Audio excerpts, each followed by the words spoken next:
12:27, Benedicto Jiménez pasó su primera noche en la sede de la Dirincri, detenido por el presunto delito de lavado de activos. Vamos a ver la nota.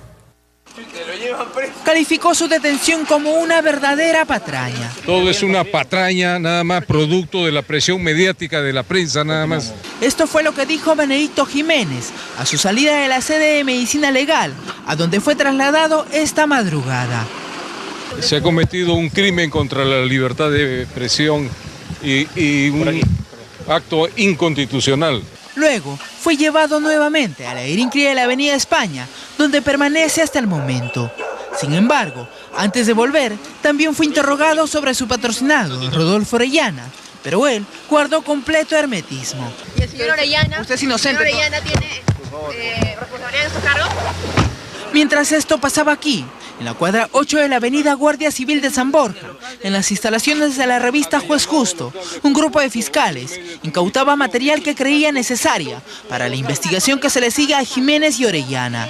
Han allanado el local de Juez Justo, un medio de comunicación. Eso es un acto inconstitucional. Al promediar las 5 de la madrugada, los fiscales y los efectivos policiales se retiraron del lugar, llevándose todo el material incautado. Aquí tanto las autoridades como los defensores de Benedicto Jiménez y compañía prefirieron guardar completo silencio a su salida. Secada. Y esta mañana a la sede de la Dirincri llegó Jorge Trigoso, excompañero de la policía de Benedicto Jiménez. En declaraciones con ATV+, lamentó la situación que atraviesa su amigo y destacó su trayectoria en la institución policial. Y lamentablemente esa es una desviación que se da, porque como le repito, hay intereses que se crean casualmente con esa finalidad. Él, como le dije hace un momento, él toda la vida ha sido al menos dedicado casualmente para ayudar a las personas. Ahora, de otras cosas, lamentablemente lo que sí hay que entender y hay que saber es de que lamentablemente la situación política es muy distinta.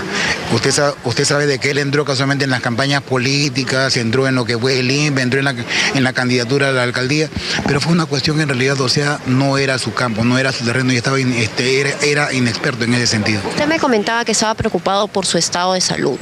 Bueno, sí, efectivamente, porque él tiene 61 años de edad y a los 61 años de edad, además de que él ha tenido problemas cardíacos, ya él ha sido operado, pecho abierto. El congresista Mesías Guevara consideró que la orden de detención contra Rodolfo Orellana y Benedicto Jiménez representa el despertar del sistema judicial en la lucha contra la corrupción. En entrevista con ATV+, negó que exista una persecución política contra ambos personajes.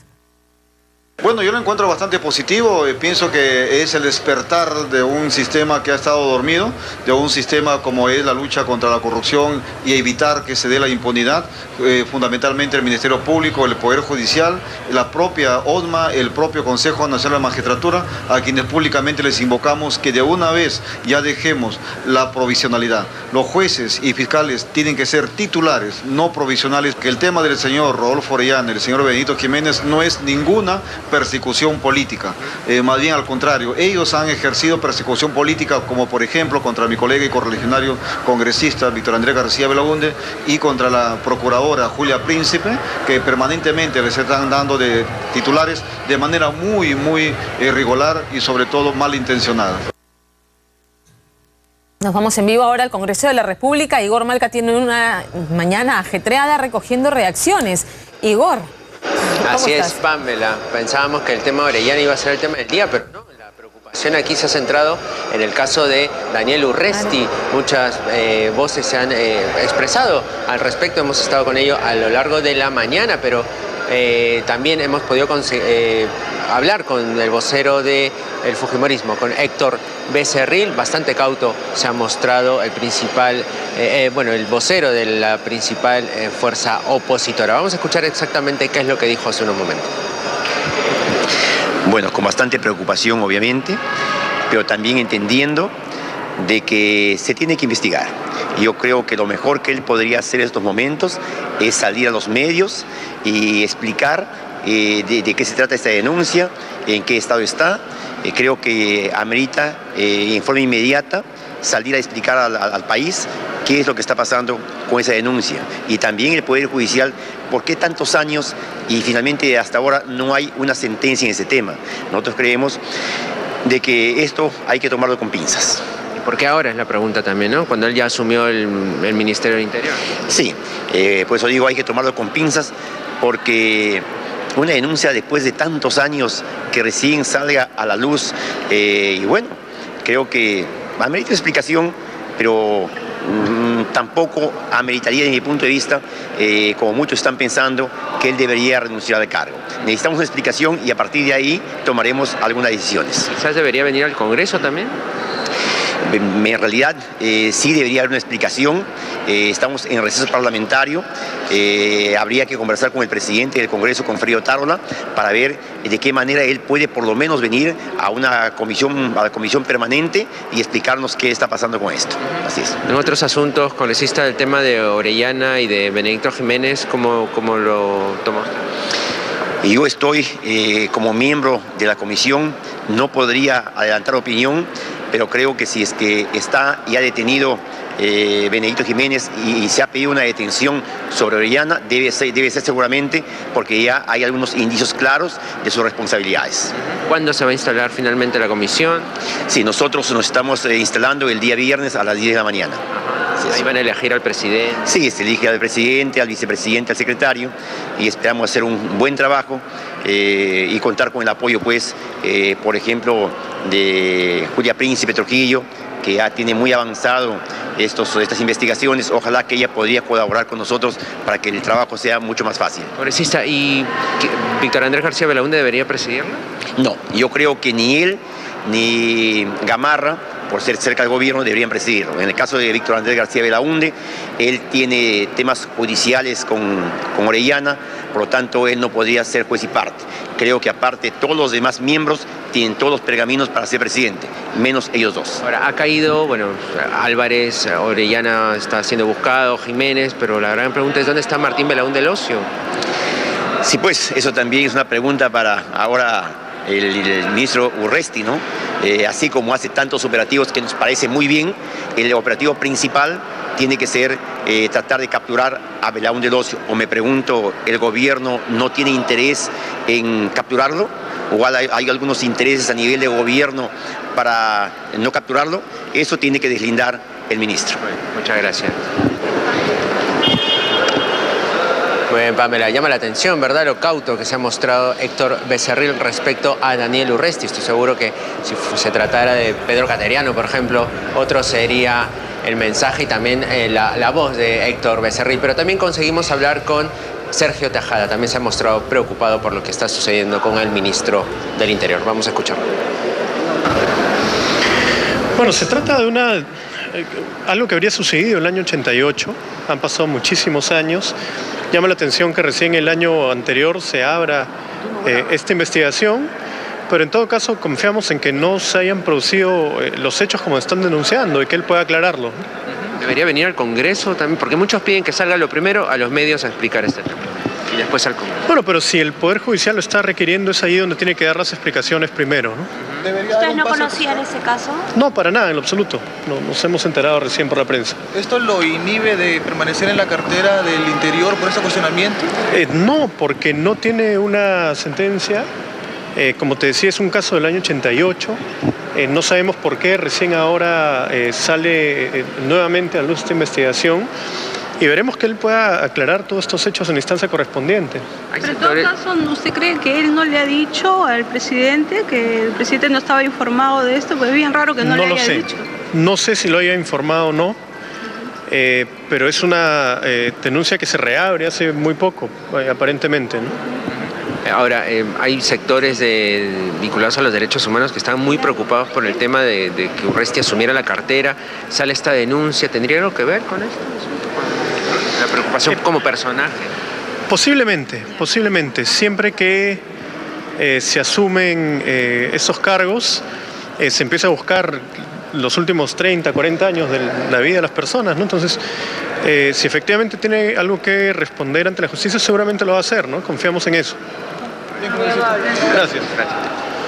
Muy bien, Pamela. Solo una corrección a lo que señalaba Héctor Becerril. Él decía que la comisión que va a investigar los vínculos de Orellana con algunas entidades del Estado iba a ser el viernes, pero hemos podido conocer que se ha postergado para el lunes y la instalación de este grupo de trabajo y, por supuesto, donde se va a elegir a su presidente. Nosotros vamos a continuar pendientes de lo que ocurra con la comisión permanente. Sigue sesionando en secreto debido a que se está viendo todo el tema de la ley de bases y para adecuarlo a lo que fue el fallo de la Haya, y como se sabe, pues en la comisión permanente cada voto cuenta. Tal es así que hasta la ministra Carmen Omonte ha llegado hasta aquí, hasta el Parlamento, y está presente en la sesión.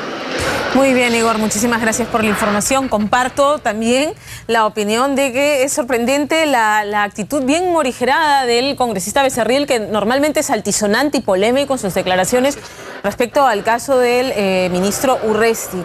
Y solamente mencionar que es un caso muy antiguo y por qué recién ahora se trae. Lo que pasa es que recién en junio del año pasado el fiscal formuló denuncia. En el caso principal, en el 2008, terminó el proceso con el comandante Lavera, así que no es que se haya estado escarbando y que de la noche a la mañana alguien ha querido traer este tema. Recién el año pasado Urresti fue a declarar el 17 de junio, en agosto del 2013, en agosto del año pasado, el ministro ha dado declaraciones, ha dado su instructiva ante el juzgado que ve el tema, o sea que... Bien, Igor, gracias por la información. Muy bien, Pamela. Volvemos más adelante contigo, nos vamos al Cercado de Lima, ahí está Natalie Barrera, que nos informa sobre la situación de Benedicto Jiménez.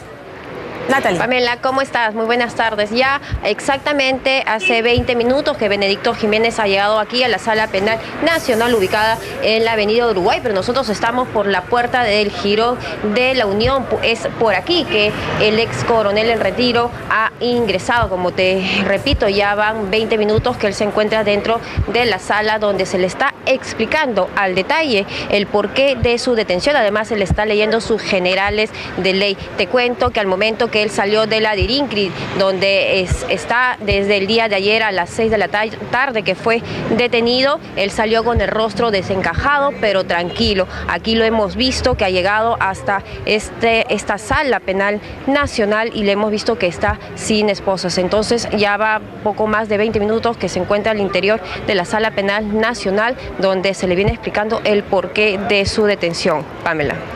Natalie, ahí tenemos las imágenes precisamente del traslado de Benedicto Jiménez hacia los juzgados supranacionales. Efectivamente sale sin esposas. Bien, Natalie, nosotros regresamos contigo más adelante para actualizar la información.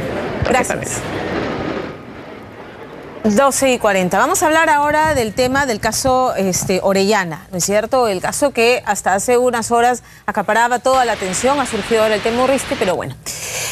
Al teléfono tenemos al ex procurador anticorrupción Julio Arbizu, la organización que ahora él dirige, de alguna manera guió a los más de 25 periodistas que habían sido querellados por Rodolfo Orellana. Finalmente desistió de estas querellas a todos los periodistas, porque claro, el argumento de Julio Arbizu, y no se alejaba de la verdad, era que lo que se pretendía era pues amedrentar a los periodistas que investigaron los múltiples delitos por los que ahora se le acusan. Doctor Arbizu, ¿cómo está? Muy buenas tardes.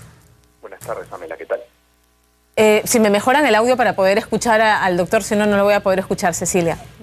Doctor Arbizu, bien, resumamos los delitos en los que habría incurrido Orellana o por los que se le está investigando. A través de cartas fianza, este señor se está haciendo de terrenos que le pertenecen a diferentes entidades del Estado, entre otros delitos, porque también se habla de narcotráfico. Sí, bueno, hay una serie de hechos de los que han dado cuenta diversas personas, en el sentido de la conformación de una presunta organización criminal liderada por este señor Orellana, para apropiarse básicamente de algunos predios de personas naturales o pertenecientes incluso a personas jurídicas o a instituciones del Estado. Pero hay que ser muy claros en señalar que esta investigación por la que se acaba de decretar la prisión preliminar del señor Orellana y el señor Jiménez tiene que ver más bien con una investigación por delito de lavado de activos. Es decir, Esta aparentemente es una investigación recientemente abierta, es una investigación que está en instancia preliminar en el Ministerio Público, y es en el contexto de esa investigación que se ha solicitado esta medida preliminar de detención. Queda todavía ver el tema de fondo, ver los temas de fondo abundantes sobre los cuales hay también una serie de materiales probatorios y de testimonios de los afectados, en el sentido de conocer con certeza cuál fue el actuar de esta organización y de sus miembros, ¿no? Y falta algo mucho más importante todavía, a mi juicio, que es la vinculación del señor Orellana y de algunos miembros de esa organización con casos de corrupción, con casos como el de la centralita en Ancash, por ejemplo, que es un caso pendiente y es un caso, ojo, que en el que el procurador Cristian Salas ya ha solicitado al Ministerio Público la inclusión del señor Orellana como investigado en este caso, y es un caso en el que en el 2012, estamos hablando de hace 2 años, la fiscal de entonces, ahora procuradora Jenny Vilcatoma, solicitó también que fueran incluidos en esa investigación, y hasta el momento no hay una sola notificación a este señor para que responda por este caso. Yo estoy sorprendida de eso, doctor Arbizu. La moción para crear una comisión investigadora que ya se ha dado luz verde y se ha creado en el Congreso fue presentada hace 2 años.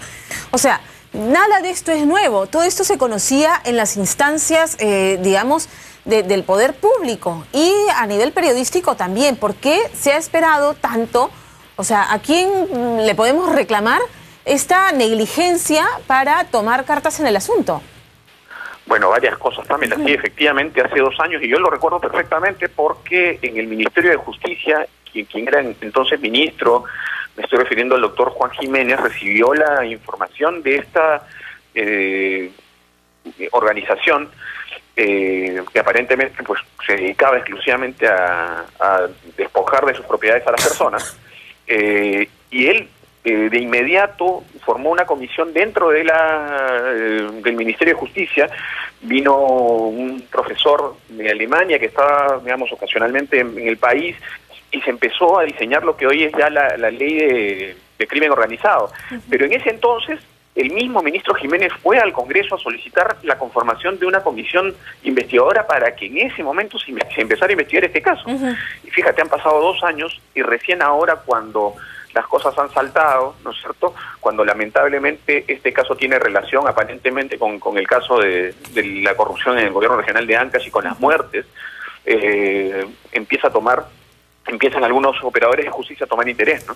Claro. Ahora, esto entonces no hace sino revelar que las conexiones del señor Orellana llegarían a los más altos niveles, que, o sea, dicen que en el Poder Judicial así deshacía y que tenía, digamos, control en varias instancias ahí. ¿Te parece que también llegó al Congreso? De que hay toda una de corte superior que prácticamente en los últimos años obedecía a los designios de esta presunta organización. Esto lo sabe perfectamente ya el presidente del Poder Judicial. Entiendo que ha empezado a tomar cartas en el asunto, pero esperemos que esta primavera, esta especie de primavera anticorrupción, mantenga a la opinión pública vigilante y que permita pues que los operadores de justicia reivindiquen las acciones que en su momento no tomaron, ¿no?, oportunamente. De acuerdo. Doctor Arbizu, muchísimas gracias por atendernos esta tarde. Gracias, Iván. Hasta luego. Gracias. Bien, vamos a tratar de entender y resumir, el tiempo en televisión es tirano, pero vamos a tratar de entender y resumir exactamente cuáles son los casos por los que se busca ahora al doctor, al abogado Rodolfo Orellana. ¿Cuáles son los casos por los que se le ha abierto esta investigación judicial? Me acompaña esta tarde mi colega, amigo César Romero, él es periodista de la Unidad de Investigación de la República y además se conoce el Poder Judicial por dentro, por fuera, lo conoce muy bien y de hecho nos hemos conocido los dos cubriendo esa fuente hace ya varios años, no vamos a decir cuántos. César, ¿cómo estás? Buenas tardes. Bien, estabas obviamente en la lista de estos 25 periodistas o más periodistas querellados. Sí, claro, nosotros empezamos a investigar el tema del caso Orellana el 2010 más o menos. Y sí, pues, como decía ahora el fiscal de la Nación, el tema es muy complejo y lo que ha pasado es que se han visto caso por caso, ¿no? Digamos, Giovanni Paredes, varias familias que lo han venido denunciando, pero se veía caso por caso, ¿no? Entonces ahí es lo que él lograba pasar, digamos, por agua tibia, si se quiere decir, que no lo investigaran, que se archivara todo, que se quedara todo como un tema de pleito de empresarios por una discrepancia, por una propiedad. Claro. Pero cuando ¿Ustedes empezaron en el 2010 con qué caso específico? Justamente con el caso de Plaza de Toros, que es de Giovanni Paredes, y con el caso de Alianza Lima. Ya, ok. Que, digamos, ahí lo que se ve es que, digamos, llegan a... Ahí esta organización se ha metido tanto en el Poder Judicial, en la Fiscalía y sobre todo algo que no se toma mucho en cuenta es en registros públicos. Llegan a alterar los planos de la ubicación. Digamos, o sea, en registros públicos, ¿para qué? Para cambiar los planos. Por ejemplo, claro, en el caso de La Victoria, por ejemplo, empezó el tema con Giovanni Paredes por la Plaza de Toros, que está adyacente al Estadio de Alianza Lima. Alteraron los planos y de repente ya no era Plaza de Toros. Era la cochera de todo el campo de Alianza Lima que lo habían incluido en este tema de que yo te había prestado y estos lo había dejado en deuda y se querían agarrar todo eso. Habían entrado el municipio de la Victoria también. Hay que explicar lo que hace COPEX, que es esta empresa de Rodolfo Orellana, que da cartas fianza, ¿no es cierto? Entonces le presta a las personas. ¿Puedes explicarnos un poco eso, cómo funciona COPEX? Digamos, él ha ido creciendo con el tiempo. COPEX es otra parte de esta organización. Que él descubre un vacío, encuentra un vacío en las normas cuando un proveedor del Estado postula, va a hacer un servicio al Estado, le piden una carta fianza. Las cartas fianzas generalmente se tramitaban en un banco. Claro. Entonces él crea esta cooperativa COPEX, llama a los proveedores, a cualquier proveedor del Estado, le dice, asóciate a la cooperativa y yo te doy la carta fianza. Sin tener ningún respaldo. Ni siquiera. No hay ningún respaldo económico. La supervisión de la SBS. SBS, ni la OCSE, nadie le podía hacer. Entonces él te daba la carta fianza. Lógicamente, al principio la OCSE observó, pero ¿cuál es el respaldo económico real de esto? De COPEX. De COPEX. ¿Y qué es lo que hicieron? Empezaron a presentar acciones de amparo, medidas cautelares en la Corte de Lima. Orellana y compañía se dedicaban a empapelar a quien cuestionaba, oye, pero ¿cuál es tu respaldo económico? ¿Cómo esta carta fianza? ¿Quién la respalda? ¿Qué capital? Y así, a través de este mecanismo, es que han logrado hacerse de terrenos que le pertenecen a ciudades, hasta un Guaguaguasi, la Fundación por los Niños del Perú, la SUNAT. Claro. Digamos, en eso, por ejemplo, te alquilaban tu propiedad, en el contrato de alquiler ponían una cláusula de arbitraje. Una vez que estaban dentro de la propiedad, decían que habían tenido que hacer arreglos, acondicionarla para vivir mejor, y después te dejaban de pagar. Cuando tú le reclamabas, decían, vamos a arbitraje, y el arbitraje le salía a ellos. Siempre salía a favor. Siempre salía a favor de ellos. En todos los casos siempre hay el tema de arbitraje, ¿no? Ok. Entonces, eso es en cuanto al tema de los terrenos que se ha ido apropiando. Pero también está la denuncia por narcotráfico, ¿no es cierto? Narcotráfico y lavado de activos.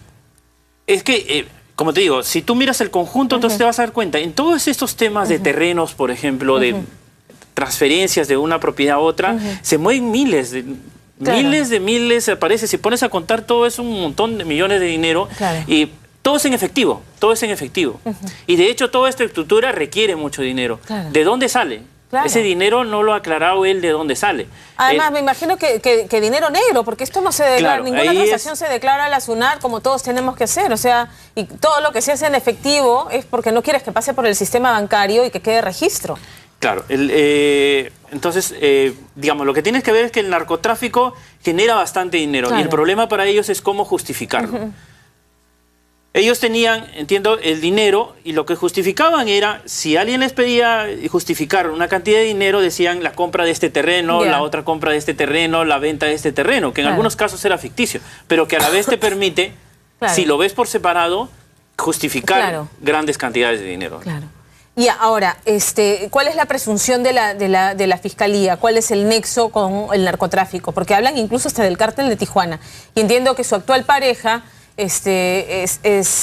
tuvo un compromiso con un narcotraficante. Sí, su actual pareja estuvo casada antes con una persona que fue procesada por narcotráfico, entiendo que fue absuelta, pero digamos, hay el nexo de esta persona y otros nexos de otras personas que también estuvieron vinculadas al narcotráfico, que fueron investigados y que algunas cosas quedaron ahí. Digamos, este es lo que está ahora investigando la Fiscalía, ¿no? Hay grandes cantidades de dinero, hay este nexo con el narcotráfico y vamos a ver cómo lo resuelven. Y hay un desbalance patrimonial además. Claro, es lo que encontró la Unidad de Inteligencia Financiera, que había muchas transferencias de dinero que no estaban justificadas con algo concreto, ¿no? Con un trabajo concreto, con una actividad empresarial concreta, ¿no? En el tema de la centralita, se dice que era Orellana el proveedor de los audios de los enemigos políticos de César Álvarez, que él era el que proveía los audios, eso es lo que dicen las denuncias periodísticas. De lo que se tiene hasta ahora, sí, efectivamente, esta organización empezaba a manejar una especie de aparato de investigación que hacía seguimientos. A la doctora Julia Príncipe le han hecho seguimientos. Por lo que veo ahí, no tenemos que olvidar que el general ahora detenido, el coronel Benedicto Jiménez, es de inteligencia. Claro. Sabía manejar todo eso. Y ahí empezaron a hacer seguimientos, tengo entendido que hasta algunos casos de chuponeo telefónico en Lima a sus rivales empresariales, por decir así. Y esa actividad de alguna forma la llevaron a Ancash en la centralita para poner, cuando ponen todo este aparato de servicio de César Álvarez, y es lo que trabajaba en la centralita, ¿no? Más que, digamos, llevar de acá, era la gente que iba de acá, que se reunían en la centralita y que hacían todo este tema de seguimiento, que es lo que se está investigando y lo que se debe aclarar. Ahora, ¿ha habido negligencia en la Fiscalía, en las fiscalías que en su momento han iniciado investigaciones, como ha ocurrido en el caso de la centralita? El fiscal Peláez, el ex fiscal de la Nación, bloqueó en su momento a 4 fiscales que se dedicaron a la investigación de la centralita y de hecho ha ido al Congreso a responder por este tema. También en el caso de Rodolfo Orellana, el fiscal Peláez tiene cosas por responder. Yo creo que sí. Normalmente durante la administración del doctor Peláez no se investigó este caso como se debía. Si bien él nombra un fiscal para dedicarse a educación exclusiva a este caso, ese fiscal no hace nada y lo archiva. Después el caso estuvo peloteándose, llega a un fiscal adjunto y no le dieron ningún apoyo a ese fiscal adjunto. Le llovieron, él es un fiscal que estuvo decidido a investigar, empezó a investigar, le llovieron habeas corpus, acciones de amparo, consiguieron un habeas corpus en Atalaya que bloqueó su investigación y él tuvo que defenderse solo. Nadie lo ayudaba, nadie lo protegía. ¿Cómo se llama ese fiscal? Bueno, él no quiere ser mencionado ahora, está ahí, creo que en la Administración de Justicia es muy conocido, él está ahora postulando para ser fiscal titular y un poco me dice, no me menciones en esto. La gente que lo conocemos sabemos cómo es su trabajo y cómo es lo que quiso hacer, ¿no? Como te decía, y en su momento pidió apoyo al fiscal Peláez, o sea, el fiscal Peláez no puede decir ahora no, yo no sabía, o sea, claro que se le dio el apoyo, por supuesto, no puede... No le dieron apoyo, él presenta un habeas corpus en Atalaya, en Ucayali, tenía que irse hasta allá solo y sigue atendiendo casos en Lima, tenía que seguir investigando casos en Lima. Dedicación exclusiva a pesar de la carga que significaba investigar esta red inmensa. Claro, y ahí hay un cambio, por ejemplo, en los últimos días también este caso llega a un fiscal. Ese fiscal pide licencia y de nuevo el caso queda en un fiscal adjunta, ¿no? ¿Qué pasa? Ahí viene la diferencia. ¿Los fiscales automáticamente se inhiben porque tienen temor? Porque también lo que he leído es que este señor Orellana tendría pues una bien aceitada maquinaria de amedrentamiento a nivel del Poder Judicial y la Fiscalía. ¿Es así? Sí, es indudable. Tenía una red de abogados, de fiscales, de jueces. Digamos, fue directivo del Colegio de Abogados de Lima, ha estado muy metido con los fiscales, sus amigos eran amigos de los fiscales, entonces había todo esto que de alguna u otra forma todos lo protegían y todos lo daban por hecho de que todo era un tema empresarial, ¿no? Y no había desde arriba, desde la cabeza del fiscal de la Nación, no había este apoyo, ¿no? No había voluntad, voluntad política de investigarlo. Claro, eso es lo que, digamos, ahora le preguntaban al fiscal de la Nación y él remarcaba, ahora lo que hay es la voluntad de investigarlo, ¿no? Claro. Digamos, ahora el caso cae una fiscal adjunta, ¿qué es lo que ha hecho el fiscal de la Nación? Inmediatamente la ha nombrado ella la titular del caso, titular de esa fiscalía, y ella tiene todo el apoyo, el respaldo para poder actuar, ¿no? Ya no le queda de otra. ¿A dedicación, a dedicación exclusiva o tiene a dedicación exclusiva? A dedicación exclusiva hasta el momento por este caso, ¿no? Claro, claro. Muy bien, César. Entonces, ¿te pareció sospechoso? Enhorabuena, porque no se justificaba en lo absoluto las querellas a todos los periodistas, incluido a ti. Pero ahora, viendo que cómo han ocurrido las cosas, hay quienes interpretan que ya Orellana sabía que iba a salir la orden de detención en su contra y prefirió ir abriéndose el camino. Sí, él ya veía que las cosas iban a cambiar. Con nosotros, con la República, él tenía 2 demandas, una que presentó el 2012, hace bastantes años, y otra que había presentado esta última. Y esta última ya había sido rechazada por 2 jueces. Ya 2 jueces la habían rechazado, no querían saber nada de esta querella. Y en ese momento, cuando se ha producido ya el segundo rechazo, es cuando él sale con esto que retiro todas las querellas, ¿no? Claro. Bien, muchísimas gracias, César, por estar esta tarde con nosotros y explicarnos un poco más de este caso que es complicado, pero bueno, finalmente, ¿no? Después de 2 años, además, en el Congreso se solicita comisión investigadora y también en el Congreso aparentemente tendría sus operadores, ¿no? También estaban los operadores, ¿no? El doctor Heriberto Benítez tiene mucho que aclarar, no puede simplemente decir yo no sabía, ¿no? Hay muchas cosas que él tiene que aclarar sobre eso. Muy bien, César. Gracias por estar con nosotros esta tarde. Bueno, gracias a ustedes, ¿no? Hacemos una pausa y volvemos en Más que Noticias.